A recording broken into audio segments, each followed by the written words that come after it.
Hi!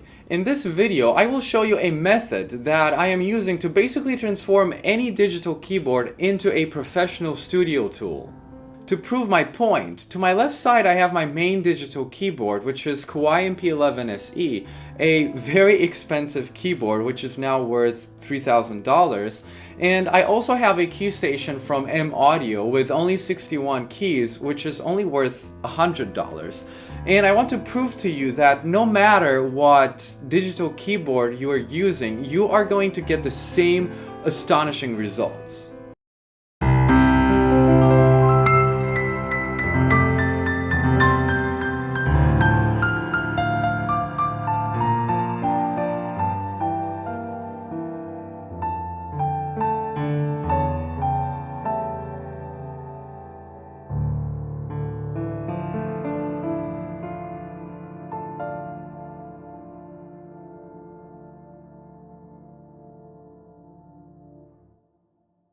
This works with literally any kind of keyboard, no matter how good or bad it is, if it has a MIDI output and weighted keys.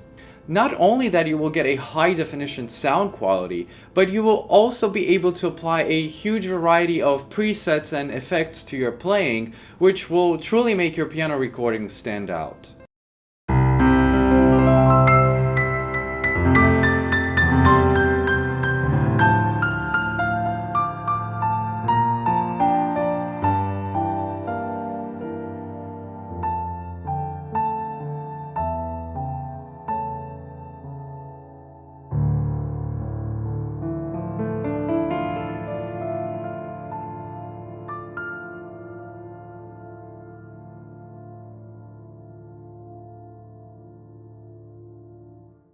I'm sure that at least some of you have tried virtual piano plugins before, but this one is like no other.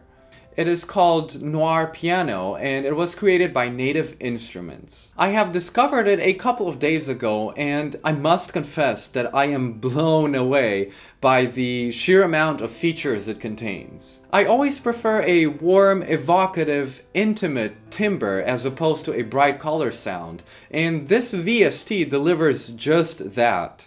NOIRE Piano basically represents the signature sound of a 9-foot concert grand piano pre-recorded in studio environment.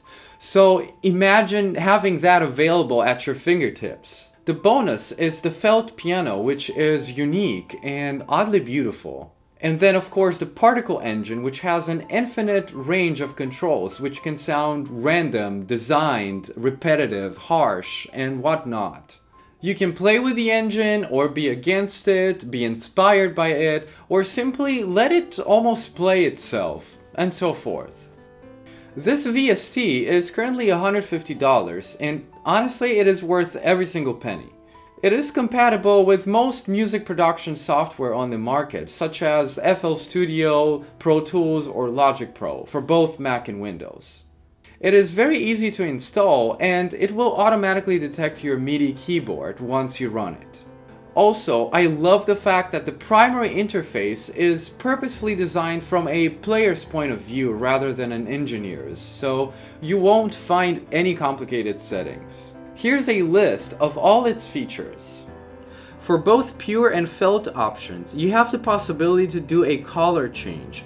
You can also do a tonal shift. You can change the dynamics, change the reverb, and add delay. In terms of sound anatomy, you can adjust the release samples, you can change the pedal's resonance, you can add or remove overtones, and you can adjust the attack. When it comes to noises, you can adjust the pedal noise, you can change the mechanical noises and the felt noises. In terms of tone, you can adjust the tonal depth, you can increase or decrease the richness of the low keys, and you can also add a sub. You can also change the type of velocity used, you can change the type of pedal, so you can have repedaling or half pedaling, and obviously you can change the tuning, either stretched or equal. For the effects section, you have three options: presence, body, and bass. You can also turn on the compressor, which has multiple options available. You can adjust the stereo image and the style, and then there's also a noise feature that is incorporated with this. And there's also ambient and pianist noises. The particles engine is split into three sections, which are the algorithm, the source, and the effects. The algorithm has multiple modes available, and I'm gonna click here and you can pause the video if you want to read them all. You can adjust the density, the variation, and also the sound decay.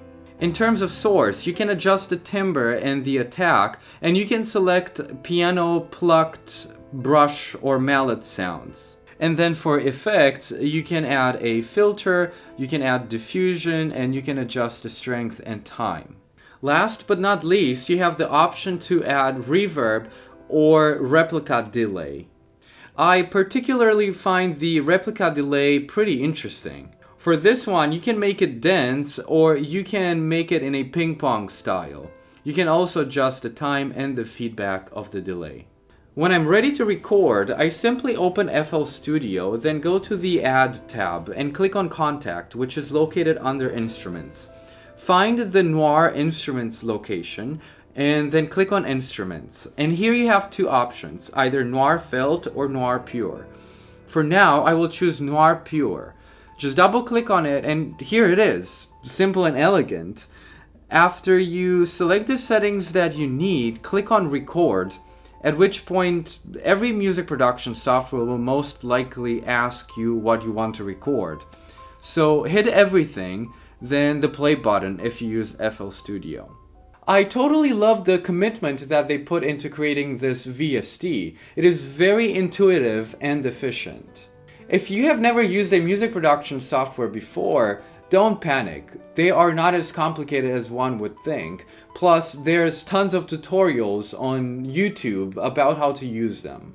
In the next section of this video, I will give you a sound demo of all its important features so that you can get a better idea about how powerful this piano plugin is indeed.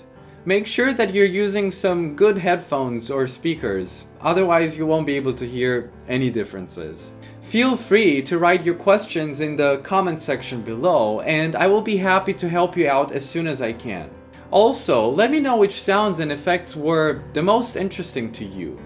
But now, let's listen.